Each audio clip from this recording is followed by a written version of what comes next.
GOP tax bill would add $1.7 trillion to debt. CBO The GOP's tax bill would add $1.7 trillion to the national debt over the course of a decade and increase the country's debt-to-GDP ratio by 5.9 percentage points, according to the Congressional Budget Office. The CBO analysis relied on the Joint Committee of Taxation's finding that the bill would cut revenues by $1.4 trillion, which falls within the level Republicans allowed themselves in their budget resolution. Still, the additional cost of debt servicing would mean that the overall debt would increase by $1.7 trillion. The GOP allowed themselves up to $1.5 trillion of deficit increases over a decade in their budget.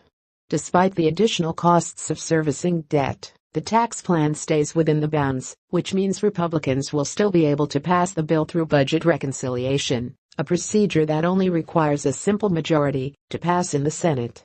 CBO also found that the nation's debt-to-GDP ration, or debt burden, would rise to 97.1% of gross domestic product by 2027, 5.9 points higher than the current projection of 91.2%. The deficit effects have been a major issue for Senate Republicans, in particular. Trump administration officials have argued, variously, that GDP growth would eliminate some to all of the deficits produced by the tax plan. The CBO score does not include macroeconomic effects that Republicans say will help temper the deficits. Please share this post on Facebook with your thoughts.